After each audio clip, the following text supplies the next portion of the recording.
যেমন এই প্রসঙ্গে একটা ছোট একটা গল্প বলি, এটা আপনারা সবাই জানেন বা ঘটনাটা, যে দ্রৌপদী এবং পঞ্চপাণ্ডব যখন বনবাসে ছিলেন, তখন কি হলো, বনবাসে থাকার সময় দ্রৌপদীর একটা অক্ষয় পাত্র ছিল, জানেন তো, যে সেখান থেকে কি হতো, মানে দ্রৌপদী খাওয়ার আগ পর্যন্ত যত ধরনের খাবার, মানে খুশি যা বলবেন, সাথে সাথে সেখান থেকে হতো, যত মানুষের, হাজার হাজার লক্ষ লক্ষ হোক, অক্ষয় পাত্র।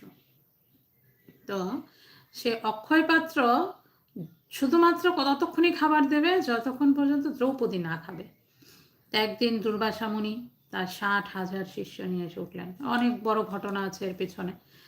তো 60,000 মুনি ঋষিদের নিয়ে তার শিষ্যদের নিয়ে এসে উঠলেন, ভোজন করবেন। তো বলছেন ঠিক আছে, আপনারা, তার আমরা স্নান করে আসছি, এসে ভোজন করব। ওদিকে মাত্র দ্রৌপদী খেয়ে উঠেছে, এমন একটা সময় এসছে।